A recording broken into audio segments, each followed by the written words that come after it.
एक बरस तक एकादशी निराजल फास्टिंग करने का व्रत लिया।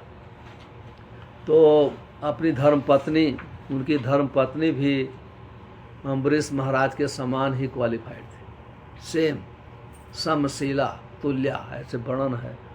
तो बहुत ही योग्य थे। तो अपने ब्राह्मणों के साथ, अपनी धर्मपत्नी के साथ वो मधुबन गए। तो वहाँ उन्होंने एक बरस तक निराजल एकादशी कार्तिक से प्रारंभ किया।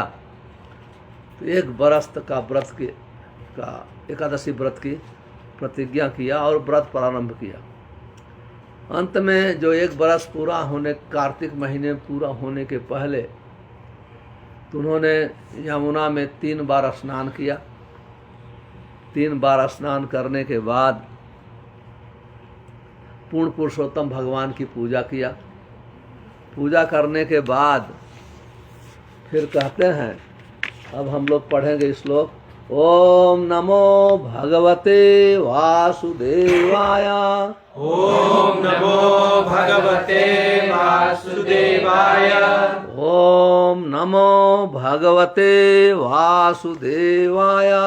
ओम नमो भगवते वासुदेवाय।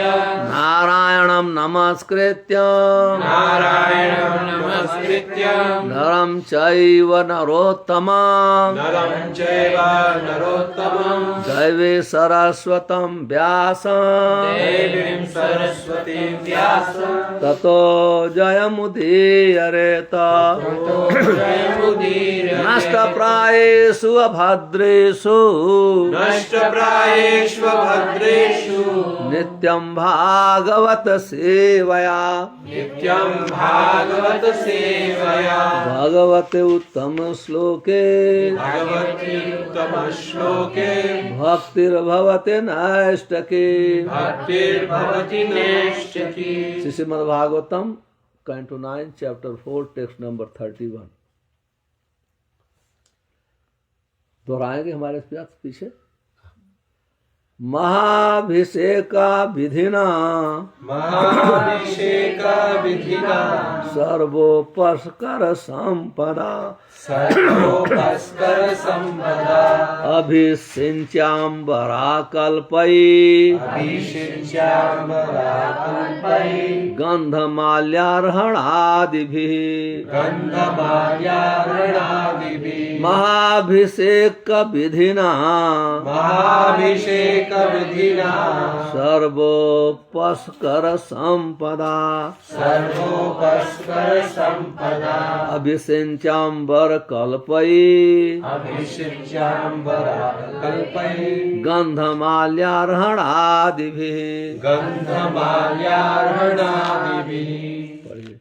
महाभिषेक विधिना महाभिषेक विधिना सर्वोपस्कर संपदा सर्वोपस्कर संपदा अभिषिच्याम्बरा कल्पैर् अभिषिच्याम्बरा कल्पैर् गन्धमाल्यार्हणादिभिः गन्धमाल्यार्हणादिभिः महाभिषेक विधिना सर्वोपस्कर संपदा महाभिषेक विधिना महाभिषेक विधिना सर्वोपस्कर संपदा सर्वोपस्कर संपदा अभिषिच्याम्बरा कल्पै अभिषिच्याम्बरा कल्पै गन्धमाल्यार्हणादिभिः गन्धमाल्यार्हणादिभिः। माता जी, anyone can read, ladies. महाभिषेका विधिना महाभिषेक विधिना सर्वोपस्कर संपदा सर्वोपस्कर संपदा अभिषिच्याम्बरा कल्पे अभिषिच्याम्बरा कल्पै गन्धमाल्यार्हणादिभिः गन्धमाल्यार्हणादिभिः तद्गन्तार भावेन तद्गन्तान्तर भावेन पूजयामास केशवम् पूजयामास केशवम् ब्राह्मणास्य महाभागान् सिद्धार्थानपि भक्तितः। सिद्धार्थानपि भक्तितः। इसका अनुवाद इस प्रकार से है। महाअभिषेक के विधि विधानों के अनुसार महाराज अम्बरीश ने संपूर्ण सामग्री से भगवान कृष्ण के अर्चा विग्रह को स्नान कराया। फिर उन्हें सुंदर वस्त्रों, आभूषणों, सुगंधित फूलों की मालाओं तथा पूजा की अन्य सामग्री से अलंकृत किया। उन्होंने ध्यान पूर्वक तथा भक्ति पूर्वक भगवान श्री कृष्ण की तथा भौतिक इच्छाओं से मुक्त अत्यंत भाग्यशाली ब्राह्मणों की पूजा की। तो यहाँ बताया गया है कि वो 3 दिन उन्होंने स्नान किया। स्नान करने के बाद मधुबन में कार्तिक महीने में भगवान मधुसूदन की पूजा किया, पूर्ण पुरुषोत्तम। पूजा करने के बाद कहते हैं महाभिषेक विधिना, कहते हैं महाभिषेक। अब देखिए अम्बरीश महाराज 2 प्रकार की भक्ति करते थे, भागवत विधि और पंचरात्रि का विधि। यहाँ वर्णन है। तो भागवत विधि वैष्णव की सेवा और भागवतम का श्रवण, और पंचरात्रि का विधि डीटी वर्शिप, शिव विग्रह की सेवा। और कहते हैं कि महाअभिषेक विधिना, महाअभिषेक, अभिषेक, महाअभिषेक। महाअभिषेक में हर प्रकार का अभिषेक का जो सिस्टम है वो सब किया जाता है। अभिषेक जैसे अभिषेक होता है केवल जल से, गंगा जल से कर सकते हैं, तुलसी डाल के कर सकते हैं। जो महाअभिषेक होता है पंचामृत से और सब मिलाकर के सब जूस वूस सब बना के महाअभिषेक किया और विधिवत किया। और जितनी अर्चा पूजा की सामग्री थी सब रखे, जितना अर्चा पूजा की सामग्री सब रखा। और भगवान के इस प्रकार से अभिषेक करने के बाद कहते हैं अभिषिंच मतलब अभिषेक करके अंबर कल्पई गंधमाल आदि भी, वस्त्र पहनाया, सुगंधित माला पहनाया, इतर तेल लगाया, सबसे बहुत सुंदर ढंग से पूजा किया। तद अगांतंतर भावेन, उन्होंने मन से बहुत भक्ति पूर्वक पूजा की, अंतर भाव से, एक्सटर्नल नहीं। हृदय, उनके हृदय के विचार, मन के विचार सब एक ही ढंग से थे। सो अंतर हृदय से पूजा किया, इतना एकांत भावेन, इस ढंग से बहुत एक पूजा किया। किसका किया? केशवम, भगवान कृष्ण का किया, यह स्पष्ट है। और पूजा जब तक पूर्ण नहीं होता है जब तक भक्तों की पूजा नहीं होती। भक्तों ब्राह्मण शिव विग्रह की पूजा तब तक पूर्ण नहीं होती है जब तक हम भक्तों की पूजा नहीं करते। हालांकि भक्तों की पूजा से ही प्रारंभ होता है शिव विग्रह। अंत में भक्तों की पूजा का अर्थ है तो उनको दान देना। जो अंत में कहा जाता है कि भक्तों की पूजा किया है, कहने का तुमको दान दिया, दक्षिणा दिया। तो कहते हैं ब्राह्मणाश्च महाभागन, कौन? महाभाग्यवान ब्राह्मण। महाभाग्यवान ब्राह्मण उसको कहते हैं सिद्धार्थानपि भक्तितः, वो जिन्हें वो आत्मसंतुष्ट हैं, उन्हें किसी चीज नहीं चाहिए, वो महाभाग्य। कहने का अर्थ वैष्णव। ब्राह्मण कभी संतुष्ट नहीं हो सकता जब तक वो वैष्णव नहीं बनता है। तो एक वैष्णव जो ब्राह्मण हैं उनकी पूजा किया। तो कहा जाता है, हालांकि कलयुग में नहीं, सबसे जो ब्राह्मण कुल में जन्म लिया अगर वो वैष्णव बनता है वो ज्यादा पूजनीय है। अंत में जब वैष्णव बन जाता है सब उसमें ब्राह्मण गुण आते हैं। फिर भी शिष्टाचार है, जो अच्छे कुल से जन्म, जैसे जो बचपन से भक्तों के बच्चे हैं, जब उनमें वैष्णव आते हैं, मतलब कहने का अर्थ है भक्तों के बच्चे जब दीक्षा लेते हैं तो उनका सम्मान दूसरे बच्चों से अधिक होना चाहिए, क्योंकि वो पूर्व जन्म से उनकी भक्ति आ रही, वो एक जन्म के भक्त नहीं है। हालांकि देखने लगता है कि अभी दीक्षा लिया, अभी शिक्षा ले रहे हैं, अभी गायत्री मंत्र मिला, लेकिन शास्त्र का नियम है कि जो भक्तों के बच्चे भक्ति में लग गए हैं वो पूर्व जन्म से भक्ति आ रही। भक्ति कभी कभी कई जन्म से आती है, कभी कभी इसी जन्म में प्रारंभ होती है। जब भक्ति इस जन्म में प्रारंभ होती है तो उसको बहुत स्ट्रगल करना पड़ता है, बहुत सावधान रखना पड़ता है। कि जो पूर्व जन्म से जब भक्ति आती है तो स्वाभाविक रूप से वहां तक तो पहुंचा है, वहां से चालू करता है। तो कहने का अर्थ है पूजा हर ब्राह्मण की नहीं की जा जाती है। पूजा का अर्थ होता है केवल पूजा भगवान की होती है, और तब पूजा भगवान के भक्त की होती है। भगवान का भक्त भगवान का प्रतिनिधि होता है। तो प्रतिनिधि कौन होता है? सिद्ध अर्थन अपि भक्तित, कहते हैं जो आत्मसंतुष्ट है। आत्मसंतुष्ट, वो संतुष्ट है, उसको कुछ नहीं चाहिए। निष्किंचन से भगवत भजनोन्मुख से, जो निष्किंचन है वही भक्त सबसे अधिक आदर। हालांकि हर रूप गोस्वामी कहते हैं कि हर भक्त का हमें आदर करना चाहिए। हर भक्त का मतलब अर्थ है, जब एक बार चैतन्य चरितम में वर्णन है, चैतन्य महाप्रभु 4 महीना वो जब वहाँ रहते थे जगन्नाथपुरी में, तो उनके भक्त बंगाल से आते थे, तो 4 महीना रहते थे। जब सब आते थे तो चैतन्य महाप्रभु का बहुत स्वागत करते थे और एक एक का इंटरव्यू लेते थे, प्रश्न बातचीत करते थे। जब वापस जाने लगते थे 4 महीने के बाद, फिर बुलाते थे, एक एक भक्त मिल के जाते थे। तो चैतन्य महाप्रभु से सब पूछते थे। तो वहाँ अंत एक भक्त थे रामानंद बसु और सत्यराज खान।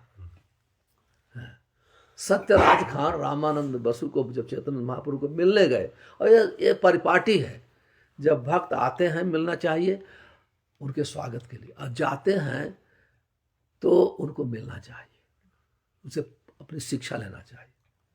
आते हैं तो स्वागत करना, जाने के बाद शिक्षा लेना चाहिए, आदेश लेना चाहिए कि क्या करना है क्या नहीं करना। तो सब चैतन्य महाप्रभु से आदेश लेते थे। तो सत्यराज खान पूछते हैं कि गृहस्थ विषयामी, मैं गृहस्थ हूँ और हमेशा विषय बात, मैंने बच्चे हैं, समाज है, परिवार है, संबंधी हैं, तो समय बहुत कम मिलता है। गृहस्थों को संबंध, पढ़ाई लिखाई है, बच्चे, बहुत चीज सदी ब्याह सोशल एक्टिविटीज है, देखना पड़ता है।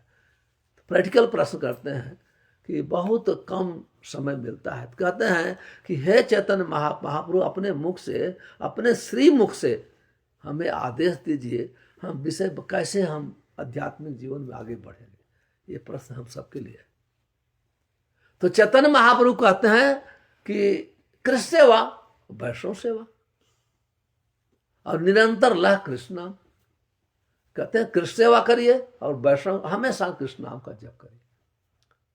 तो बहुत बड़ा प्रश्न उठ गया सत्यराज खान के जीवा पे। हालांकि वो जानते थे, फिर भी प्रश्न करते हैं कि वैष्णव चिन्हबे कैसे मैं वैष्णव चिन्हूंगा?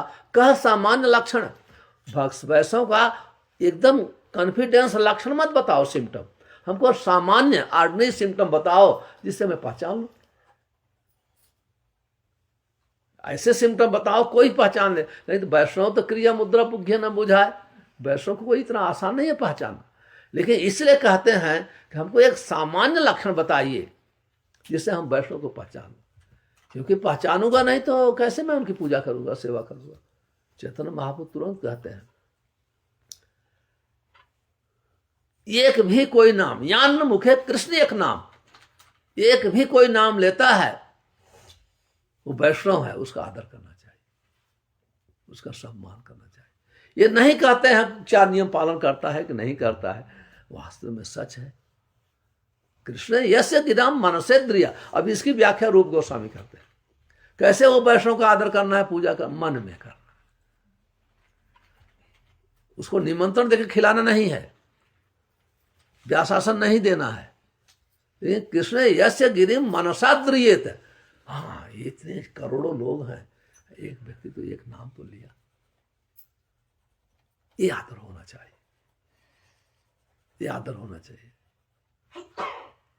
और फिर कहते हैं दीक्षित चेत प्रणत भी भजंती सम। जो दीक्षा के प्रोसेस में गया है, दीक्षा करते हैं दिव्यम ज्ञान यथो ददाति, जिसको दिव्य ज्ञान मिला है, गुरु के द्वारा दिव्य ज्ञान मिला है और पाप, संपूर्ण पाप से मुक्त हो गया है।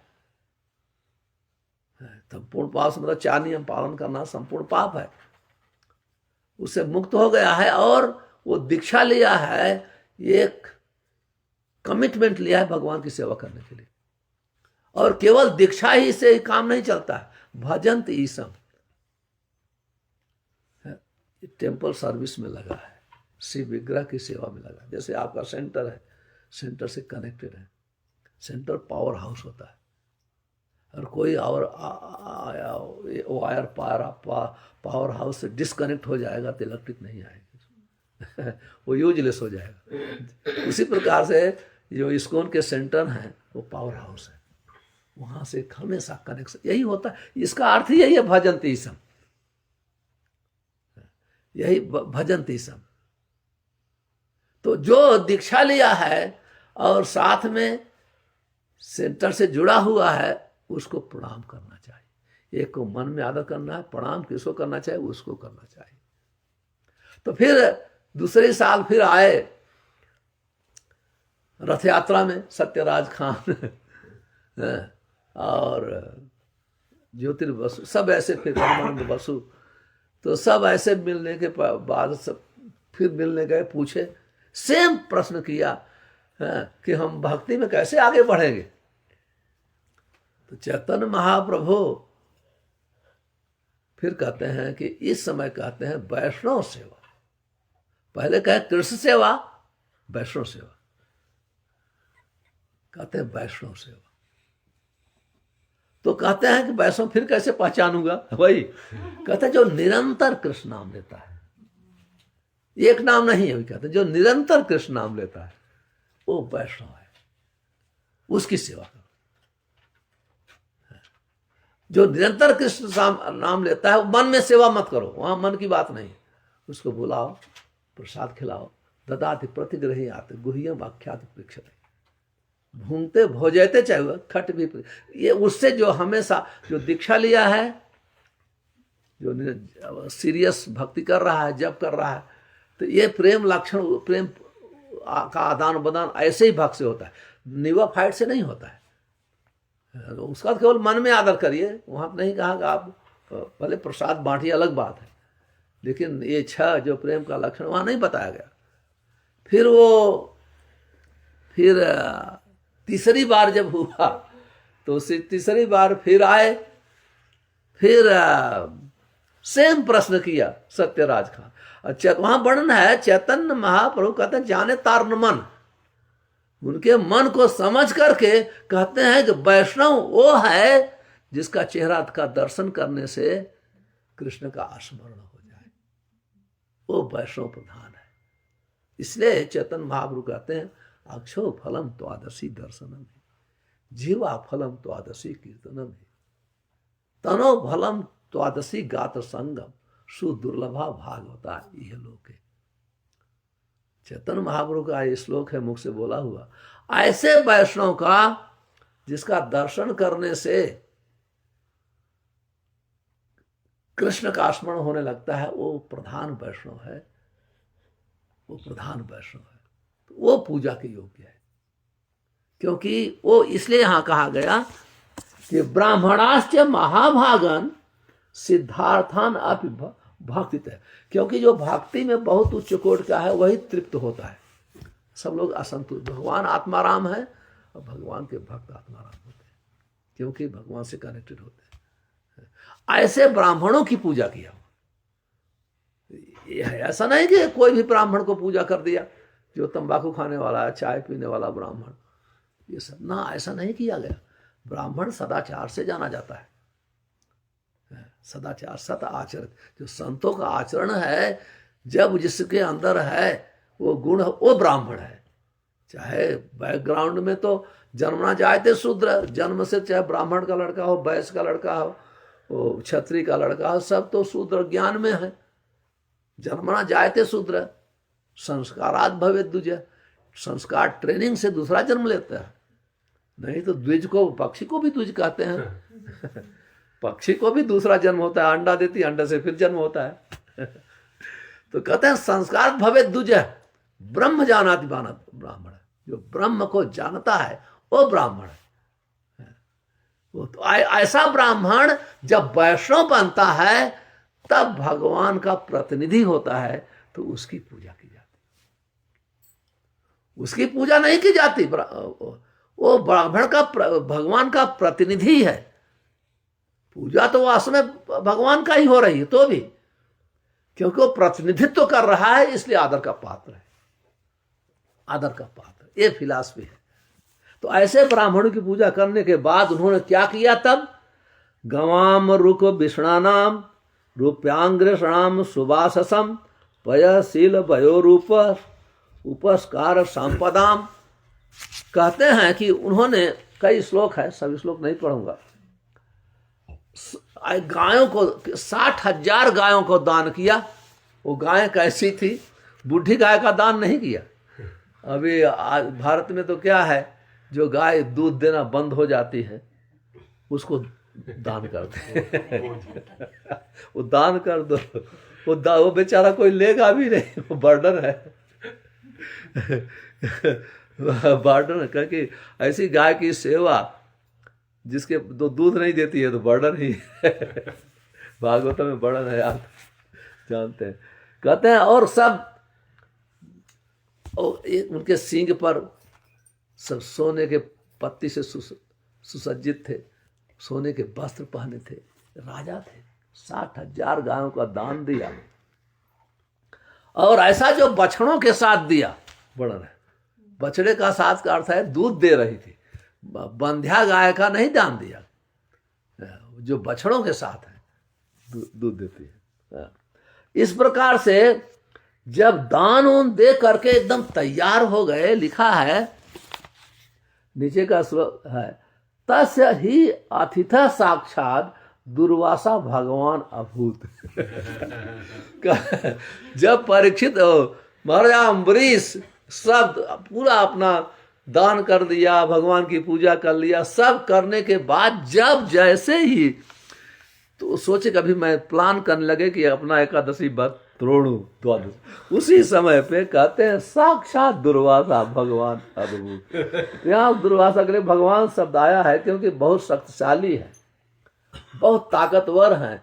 वो श्राप देने और वरदान देने में, देखो भगवान शब्द उसके लिए वर्णन किया जाता है शास्त्र में, जो व्यक्ति भविष्य को पढ़ ले, जो वरदान देने और श्राप देने में समर्थ हो, संपूर्ण विद्याओं में निपुण है, उसको भगवान शब्द यूज किया जाता है।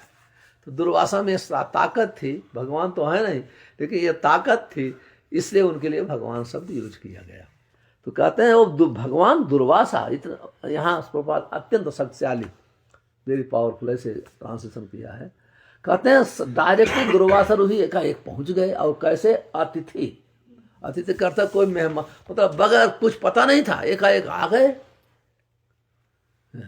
उनका कुछ नहीं डिसाइड था, एकाएक प्रकट हो गए। जब प्रकट हो गए तो राजा का कर्तव्य है। तो अम्बरीश महाराज ने तम अनार्हितम भूप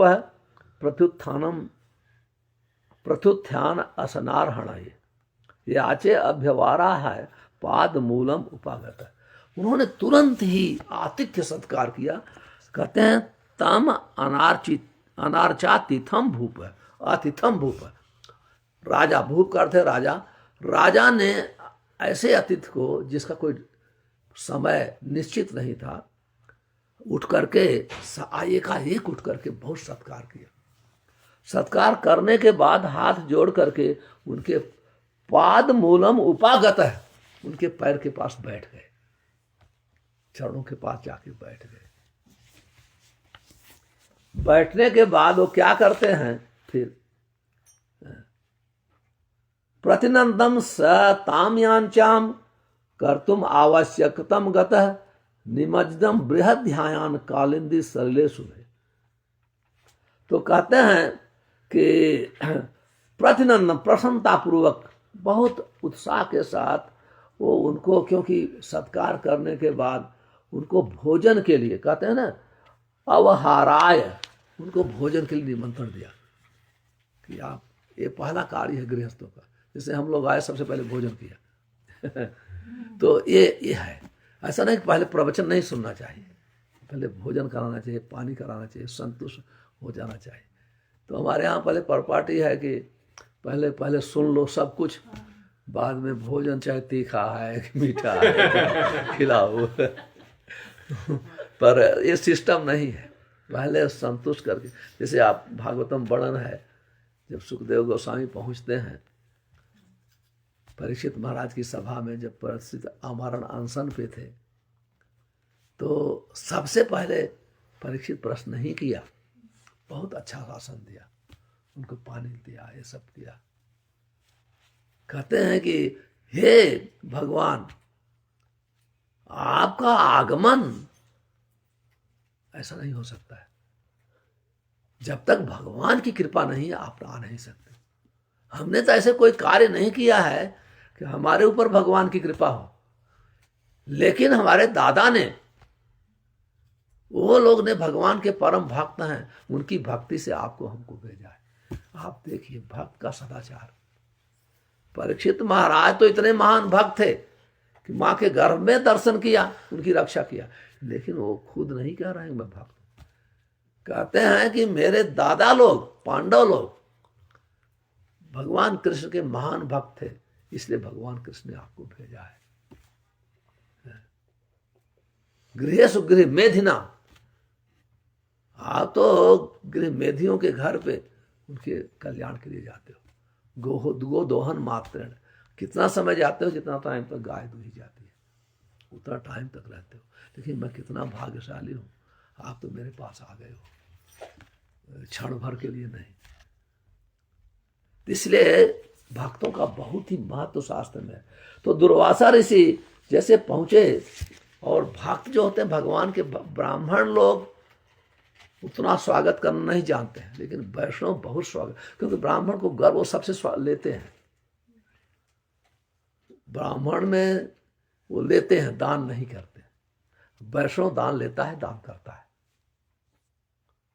आप नहीं पाएंगे कहीं कि ब्राह्मण लोग ने दान किया, आप सब जगह पाएंगे वैष्णव दान किया। वैष्णव, क्योंकि वैष्णव संचय नहीं करता है, हालांकि ब्राह्मण भी संचय नहीं करता है, फिर भी वैष्णव हमेशा दान करता है, प्रचार में खर्च करता है, ये करता है, वो करता है। तो कहते हैं, और क्योंकि वैष्णव, जब ब्राह्मण दान किसको करता है, दान के पात्र भगवान कृष्ण ही है। हालांकि उनका ही सब कुछ है, फिर भी दान के पात्र वही है। वैष्णव को इसलिए दान किया जाता है क्योंकि भगवान कृष्ण की सेवा करता है, भगवान कृष्ण की सेवा करता है, इसलिए वैष्णव के मुख से भगवान खाते हैं। कर्मकांडी ब्राह्मण के मुख से भगवान कभी नहीं खाते। जब ब्राह्मण वैष्णव बनता है तो उसके मुख से खाते हैं। तो यहाँ कहा गया कि उन्होंने वो इनवाइट किया, तो खुश हो गए प्रसाद के लिए खुश हो गए। फिर कहते हैं कि वो कहते हैं कि कर्तुम आवश्यकतम गतः, प्रतिनंद्य बहुत प्रसन्न हो गए, ताम याच्याम, उनकी प्रार्थना को, अम्बरीश महाराज की प्रार्थना को बहुत प्रसन्नतापूर्वक स्वीकार किया। और स्वीकार करने के बाद कर्तुम आवश्यकतम कर, अपना आवश्यक जो धार्मिक कार्य है, जैसे जो भक्त होते हैं ना, तो स्नान करके ही प्रसाद लेते हैं, ब्राह्मण स्नान करके ही प्रसाद लेते हैं।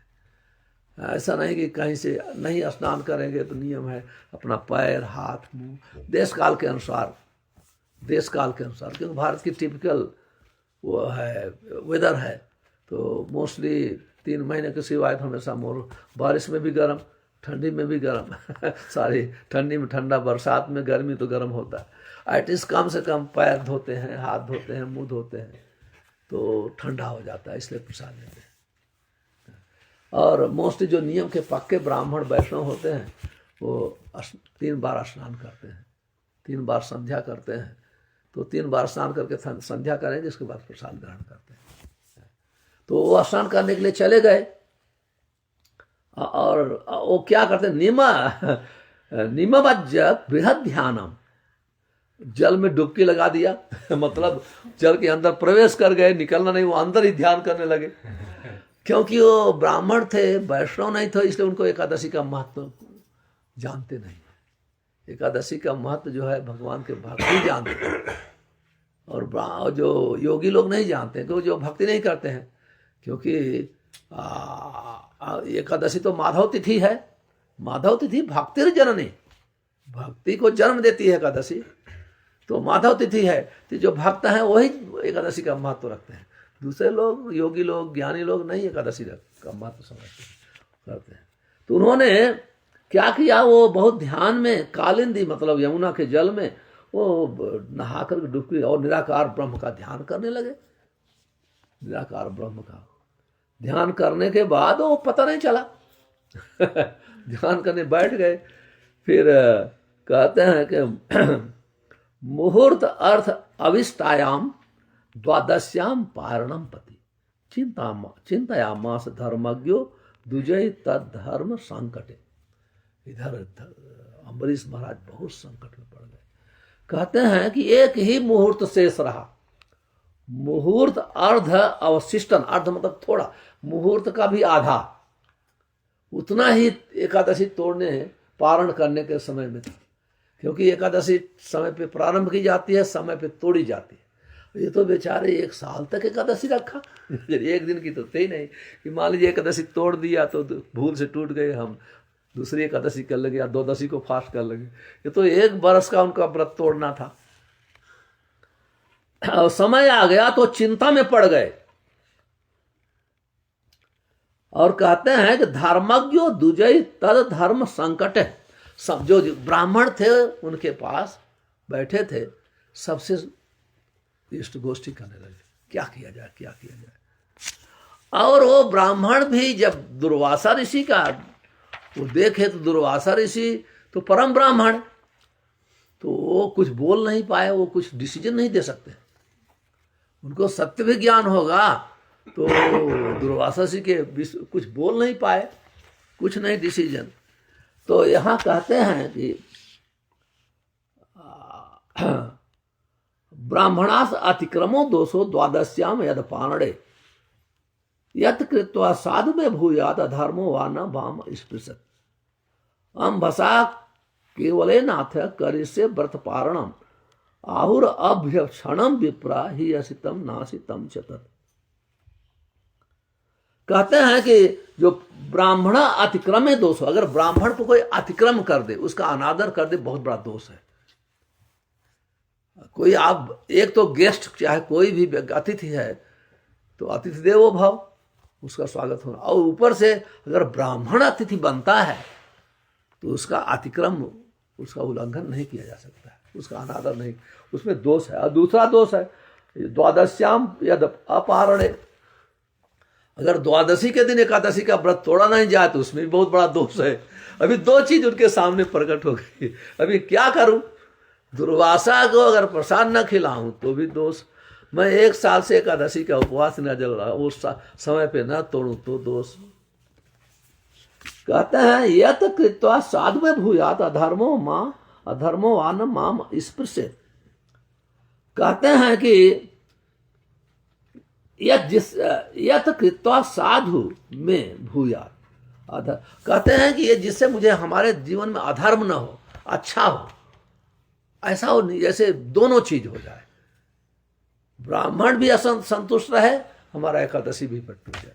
कहने का अर्थ है लाठी भी न टूटे और सर्प भी मर जाए कहने का अर्थ है दोनों काम हो जाए। तो ऐसे ब्राह्मणों से लगे पूछने क्या करूं, क्या करूं, लेकिन कोई ब्राह्मण डिसीजन नहीं दे पाए। जितने ब्राह्मण थे वो डिसीजन नहीं दे पाए। तो यहाँ वर्णन है, तब उन्होंने खुद डिसीजन लिया, अम्भसा केवलेन नाथ करिष्ये व्रत पारणम आहु अभ्यक्षणम विप्रा हिसितम नासितम चयत। कहते हैं खुद उन्होंने डिसीजन लिया कि मैं जल ग्रहण करूंगा। खुद कहते हैं ब्राह्मणों को कि मैं खुद जल ग्रहण करूंगा। जल ग्रहण करने से कारण अर्थ में भोजन नहीं किया, अन्न नहीं खाया, क्योंकि निराजल वाले क्या है, एकादशी अन्न अगर जल ले लेते हैं तो उनकी एकादशी टूट जाती है। और अन्न नहीं खाएगा मतलब ब्राह्मण का उपवास ही रहा, अन्न तो जल तो अन्न नहीं है। तो इस प्रकार से मेरी एकादशी भी टूट जाएगी और ब्राह्मण का अनादर भी नहीं होगा। हाँ, तो प्रभुपाद जी लिखते हैं तात्पर्य में, महाराजा अम्बरीश ने ब्राह्मणों के समक्ष स्वयं निर्णय लिया कि वे थोड़ा सा जल पी लें, क्योंकि इससे व्रत तोड़ने की पुष्टि भी हो जाएगी और ब्राह्मण सत्कार के नियमों का उल्लंघन भी नहीं होगा।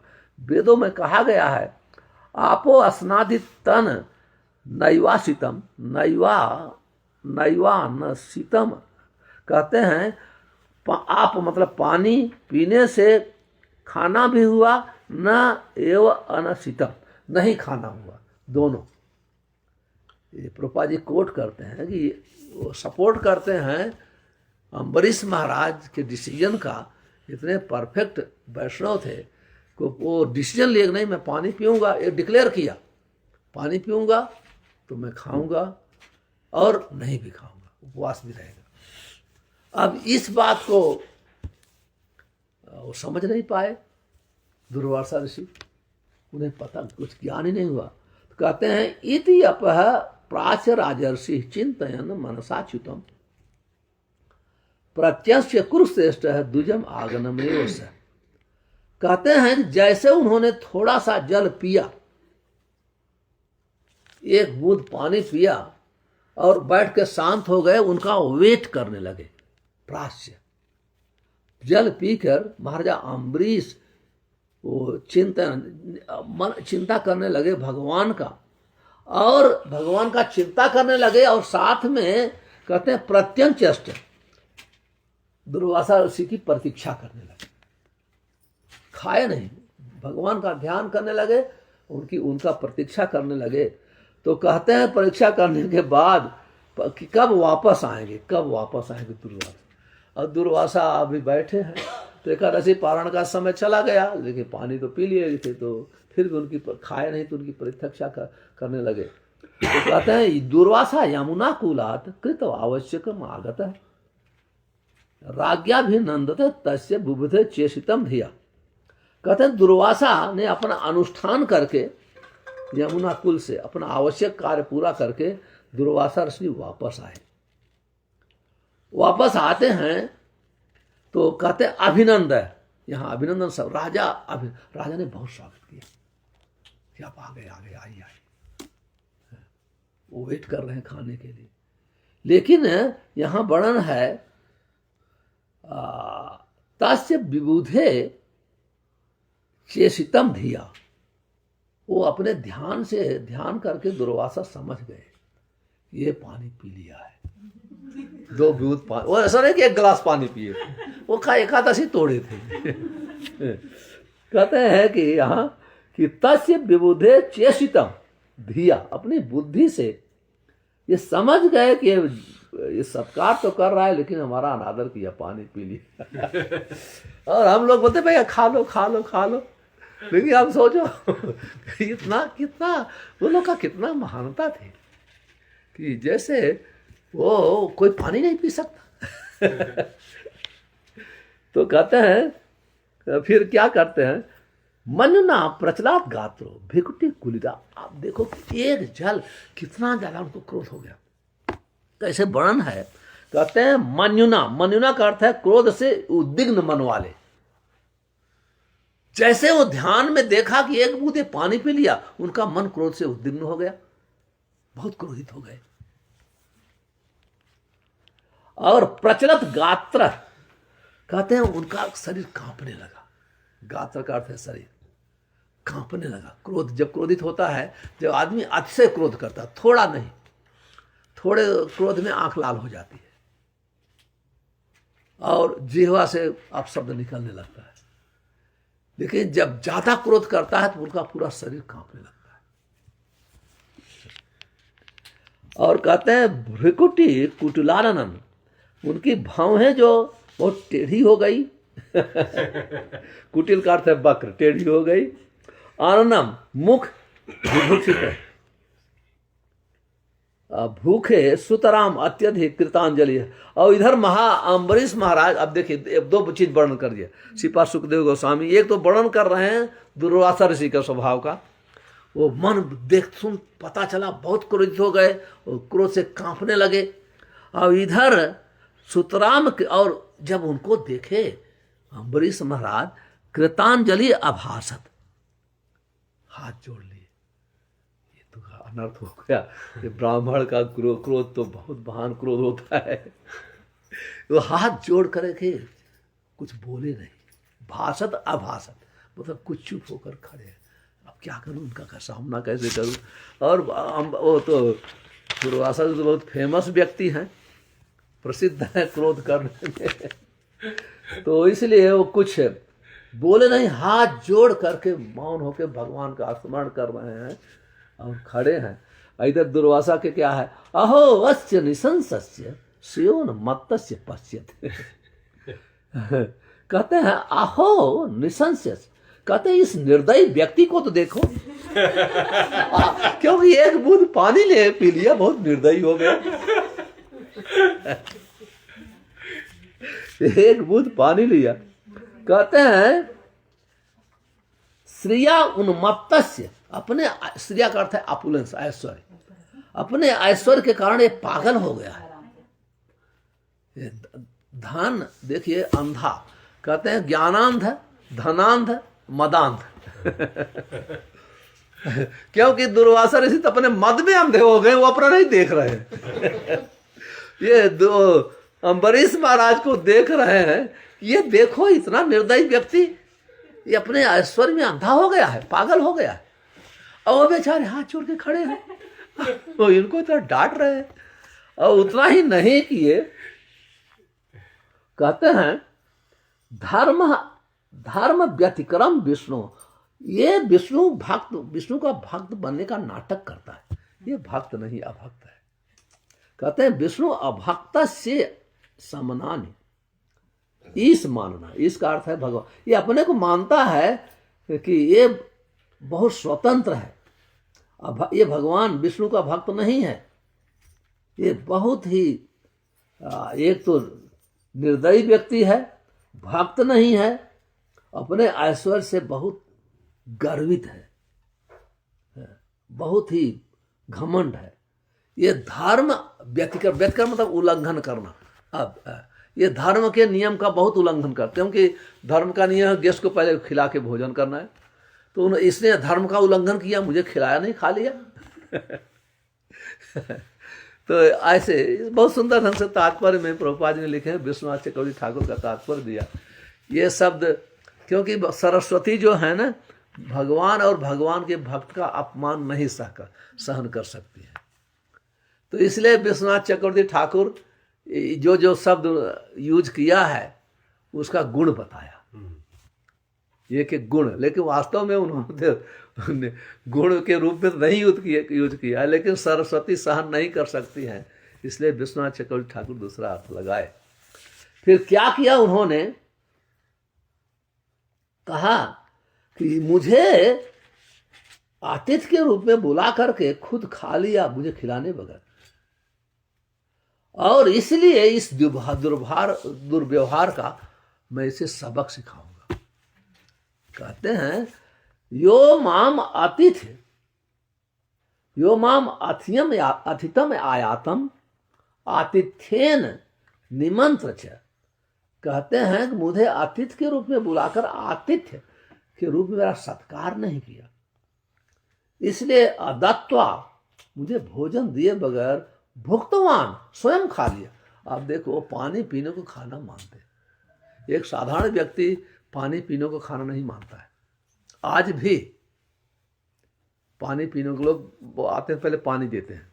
गुजरात में स्पेशली प्रथा है, आप गुजरात में जाएंगे पहले थोड़ा पानी ला के दे देंगे एक गिलास, तो आप एक घोंट पानी पी लेंगे तो पानी देंगे आप, अब चलिए प्रसाद के लिए। तो पानी पिलाने को खाना नहीं मानते। लेकिन ये बोलते तो खा लिया पेट भर करके। तो आज मैं इसे मजा चखाऊंगा, आज मैं दिखा दूंगा। ऐसा उन्होंने बोल करके क्या किया, एवं ब्रुवाण उत्कृत्य जटा रोष पदीपिता, उन्होंने क्या किया, अपनी उत्कृत्य का अर्थ है अपने जटा से कुछ बाल उखाड़ा, ऐसा बोल करके अपने जटा से रोष प्रदीप्त, प्रदीप का अर्थ है जैसे जलना, आग जलने लगती है, जब धुआं निकल जाता है तो प्रकाश हो जाती है, उसको प्रदीप कहते हैं। दीप प्रदीप। कहते हैं वो रोष का अर्थ है क्रोध, क्रोध से जल गए। कहने का अर्थ है क्रोध से आग बबूला हो गया। एक हिंदी में शब्द होता है, ये आदमी आग बबूला हो गया, मतलब बहुत क्रोधित हो गया, अपना होश हवास किसी को जला देगा, जैसे अग्नि जला देती है। तो कहते हैं रोष परिप्त, बहुत क्रोध। अब उस क्रोध में देखिए, क्रोधाद बहुत सम्मोह, सम्मोहाद बुद्धिनाश। जब आदमी बहुत क्रोध करता है, वो क्या करना चाहिए क्या नहीं वो समझ नहीं, अपने सर को पटक देता है। प्रसाद को प्लेट खा रहा है, उठा के फेंक देगा। क्रोध है, समझ नहीं पाता। ऐसे हम अनुभव है देखे। या तो बहुत चिल्लाएगा तो साधारण, चिल्लाए तो अच्छा है, वो क्रोध से कम हो जाता है। लेकिन लोग अपना सर पटकने देते हैं। इस प्रकार से कहते हैं कि उन्होंने एवं उत्कृत्य जटाम रोष, क्रोध से जटा निकाला और जटा निकाल के तया तम निर्मम तस्मय कृत्याम, एक कृत्या को प्रकट किया। वो कृत्याम उसका नाम था, एक राक्षसी, वो कृत्या उसको प्रकट किया। वो कृत्या कैसी थी? काल अनल उपमा, काल अनल, वो भी प्रलय की अग्नि के समान प्रकट हुई। जैसे प्रलय की अग्नि प्रलय काल में, वो ऐसे कृत्या थी, वो जल रही थी पूरी, और जल रही थी। और धीरे धीरे वो अम्बरीश तो बेचारे हाथ जोड़ के खड़े हैं, वो धीरे धीरे आग बढ़ रही है उनको मारने के लिए, जलाने के लिए कृत्या।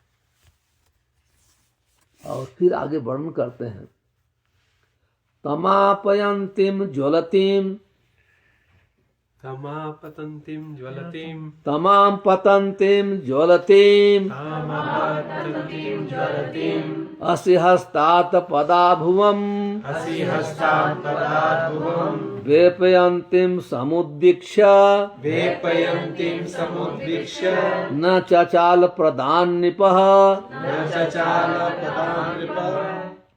कहते हैं कि तम आपयंतिम, अब परीक्षित महाराज के उसके हाथ में एक असि हस्तात, अस का अर्थ है त्रिशूल, उसके हाथ में त्रिशूल भी था। कृत्या के हाथ में एक त्रिशूल था, अग्नि जैसे प्रज्वलित हो रही थी, और उनको मारने के लिए आगे आगे बढ़ने लगी। वेपयंतिम वेपयंतिम समुदीक्ष्य न चचाल प्रदान निप। अब वो न चाचा, वो आगे बढ़ रही, लेकिन वो महाराजा अम्बरीश एक भी पैर, वो ऐसे ही हाथ जोड़ के खड़े हैं, भगवान को स्मरण। उन्हें कुछ भी डर नहीं, कुछ भी भय नहीं, वो केवल हरि का स्मरण करते हुए आगे। हम लोग को देखिए, क्योंकि हम अपने माँ बाप को स्मरण कर लेंगे खतरा में, लेकिन भगवान का नाम नहीं आता है। हर रोज जप करेंगे, हर रोज जप कर, कोई खतरा आएगा तो हरि का नाम नहीं लेंगे, कृष्ण का नाम नहीं लेंगे। आप देखेंगे। लेकिन इतना आप देखिए, वो जरा भी डरे नहीं, केवल हरि का स्मरण कर रहे हैं। बहुत तो सेम चीज प्रभुपाद कोटेट करते हैं, नारायण पारायण सर्वे कुतः न बिभ्यति। शायद एक श्लोक और पढ़ो फिर बंद करूँ। प्रागदिष्टम भित्रक्षायाम पुरुषेण महात्मनः ददाह कृताम ताम चक्रम क्रुद्धा इव पावकः।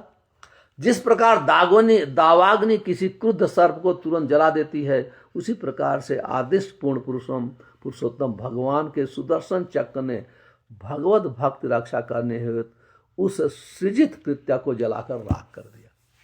कहते हैं प्रागदिष्टम, भगवान जो पहले से उनको दे दिया था, सुदर्शन चक्र दिया था पहले हम लोग सुन। तो जब देखा कि हमारे भगवान के भक्त के ऊपर संकट आ रहा है, सुदर्शन चक्र तुरंत आ गया। कहते हैं जैसे आग जब दावाग्नि लगती है, रूप गोस्वामी नेत्रावलोकन में भी वर्णन करते हैं। कहते हैं जब दावाग्नि लगती है तो दूसरे पक्षी, तो पशु पक्षी चार पैर वाले दो भागते हैं, थोड़ा दूर तक भागे, कुछ दूर तक भागे, लेकिन एक ही पक्षी है, एक ही जीव है, सर्प। वो क्योंकि सर्प हमेशा पत्तियों में छिपे रहते हैं ना, जंगल में पत्तियों के अंदर रहते हैं, वेट करते हैं कोई आए तो काट लो। वो वो तो पत्ता और आग जलती है तो पत्ती से तुरंत पकड़ती है, पत्तियों के साथ वही जल के मर जाते हैं तुरंत। जैसे अग्नि सर्प को जला देती है तुरंत ही, उसी प्रकार से कृत्या राक्षसी को सुदर्शन ने जला दिया और इसके बाद दुर्वासा का पीछा किया। तो हम लोग फिर सुनेंगे। काफी समय लिया। हरे कृष्ण। तो 5 मिनट अगर किसी 1-2 प्रश्न है तो पूछ सकते हैं। यस। आपने बोला था कि जो भक्त थे वो हर बार आके चैतन्य महाप्रभु को पूछते थे कि वैष्णव कौन है। तो चैतन्य महाप्रभु ने हर बार अलग उत्तर दिया था, तो क्यों ऐसा दिया था अलग अलग? इसलिए पहले तो उन्होंने बताया कि हर भक्त का आदर होना चाहिए। इससे पहला वो भाई एक नाम ले, फिर वो समझ गए कि ये पूछ रहे हैं, क्योंकि जब सत्यराज खान रामानंद बसु पूछ रहे थे चेतन महाप्रभु को पता है कि इनको सब पता है, केवल हमारे मुंह से ये जानना चाहते हैं। तो चेतन महापुरुष शिक्षा देने के लिए बताया कि जो नाम का एक नाम लिया उसका केवल मन में आदर करना चाहिए, ये शिक्षा दिया। लेकिन जो 4 नियम पालन करके 16 माला जप कर रहा है, सेवा में लगा है साथ में, उसे प्रणाम करना चाहिए, केवल प्रणाम करना चाहिए, उसे सलाह नहीं लेना चाहिए। फिर रूप गोस्वामी वर्णन करते हैं सलाह किससे लेना चाहिए? निंदा शून्य हृदय ईश्वितम संकल्प। जो भक्त निंदा से शून्य है उसके आदेश के अनुसार अपना जीवन चलाना चाहिए। तो इसलिए उन्होंने दिया कि वैष्णव की कैटेगरी बनाया, पता, क्योंकि हर भक्त को एक ही समान नहीं मानना चाहिए। भक्त की भक्ति के अनुसार उसका आदर और सत्कार होना चाहिए, यही कारण था। क्लियर हो गया? Thank you. बहुत अच्छा प्रश्न किया। Yes Chaitanya. So if like we offer respect to even someone who's just like chanted the holy name once, then someone may start expecting that other people also start respecting them. That, oh, you know, I've chanted 16 rounds for so many years. So how can we offer this respect without expecting respect in return? No, there is no question of return. Respect one-sided. Now, if somebody asks, I have to offer, he must offer, that is wrong. When you offer obeisance, means you have to offer those who are more advanced than you. So you should not expect your advanced devotee can offer respect. He offers respect. He offers. Just like some junior, less advanced devotee offers senior. Not question of less senior, junior. In age, even you can offer respect to your elderly person, father. So you should not respect my father can also respect me. To follow. Sometime in Vaishnava culture, even father Vaishnava, son Vaishnava, but father also offers obeisance. But son should not expect, he should offer obeisance. And sometimes it happens, he might be a senior devotee, very humble, he is sick, still he offers obeisance. So other devotees, they don't, they offer obeisance very far, from far. He should not see.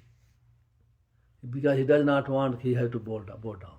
So when offer, amanina manadena kirtaniya sadhari. Chaitanya Mahaprabhu, you have to offer respect, don't expect he has to respect me also.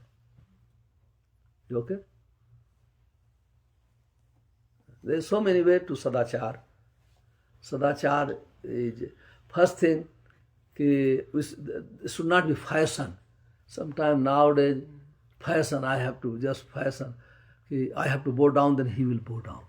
If he did not bow down, then he start, I offered obeisance, he never offered obeisance. He start telling people, these are, that is not respect. Follow? Yeah, that is not respect. Sometimes there are so many devotees there. If you don't offer, might you forget, somehow or other, maybe you are sick. But he start criticizing, this devotee, I offered obeisance, what is use of offering him obeisance? He does not even care, does not see.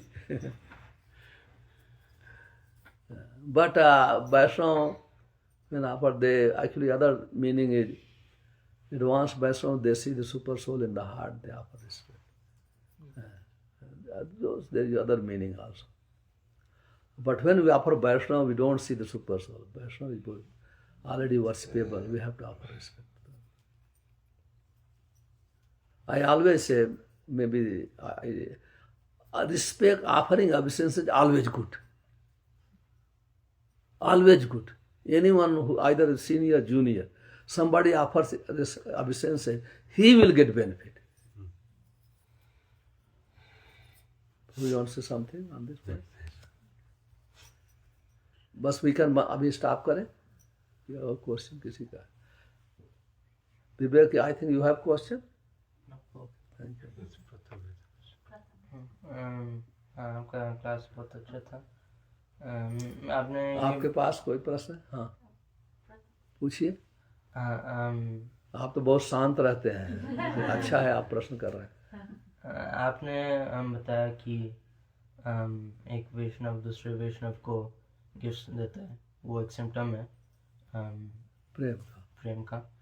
तो जिससे जब अपन gift देते हैं तो कौन सा gift देना चाहिए और कैसे भाव में देना चाहिए, और अगर ऐसा कभी स्थिति आता है कि रिफ्यूज़ करना हो गिफ्ट को कोई भी रीज़न की वजह से, तो फिर कैसे करना? नो, गिफ्ट तो रिफ्यूज नहीं की जाती है। मैंने 6 चीज बताया। ददाति प्रतिगृहाति गुह्यम आख्यात प्रेक्षते भूंगते भोजयते चैव खड भी प्रीति लक्षण। वैष्णव में प्रेम का 6 लक्षण है। कुछ देना चाहिए, लेना चाहिए। वैष्णव जब किसी को गिफ्ट देता है तो फैशन बस नहीं देता है, वो सोचता है कि ये वस्तु उनके उपयोग में आएगी। मान ली उपयोग में ना भी आए तो वैष्णव की गिफ्ट उसका आशीर्वाद है, ले लेना चाहिए। ऐसा नहीं कि हमारे पास है, नहीं नहीं नहीं। वैष्णव गिफ्ट देता है तो प्रसाद है, ब्लेसिंग है, उसको बहुत आदर के साथ स्वीकार करना चाहिए। आप सब और उसे अपने दिल की बात, कॉन्फिडेंशियल चीज पूछना चाहिए, और कुछ आपके जीवन में है दुख तकलीफ तो शेयर करना चाहिए। भोजन खिलाना चाहिए और खाना भी चाहिए, दोनों चीज। तो अभी कौन सी गिफ्ट आपका सिलेक्शन नहीं है, जो देता है उसका सिलेक्शन है। वो अपनी शक्ति के अनुसार कुछ भी दे सकता है, लेकिन जनरली जो वैष्णव जो हैं ऐसे गिफ्ट देते हैं जो भक्ति में उपयोग करता है। तो कोई वो अभी को ऐसे, ये वैष्णव का रिलेशन बता रहा हूँ, कर्मी का नहीं। कर्मी का भी हम अफेंड नहीं करते। कोई मान लो गिफ्ट जैसे दे दिया, देवी का प्रसाद ले लेते हैं, लेकिन हम दूसरे को दे देते हैं खाने के लिए उसका डिसरिस्पेक्ट तो नहीं करते कि नहीं तो दूसरी बार वो आदर ही नहीं करेगा, तो उसको प्रीचिंग कैसे करेंगे? आप समझ रहे हैं नहीं? तो कुछ ऐसे चीज़ें हैं जो मान लीजिए आपको कोई दे दिया तो आप ले करके यूज मत करिए, दूसरे को दान कर दीजिए। आप समझ रहे हैं? लेकिन अपमान तो नहीं करना चाहिए। आप समझ रहे हैं? स्पेशली वैष्णव कोई ऐसे नहीं देगा सामान जो हमारे आपकी भक्ति में बाधक होगा। क्लियर? Thank you.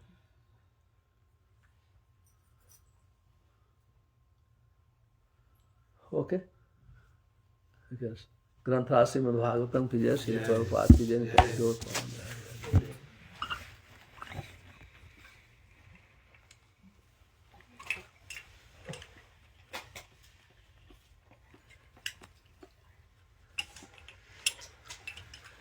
बहुत अच्छा, आज कथा में आगे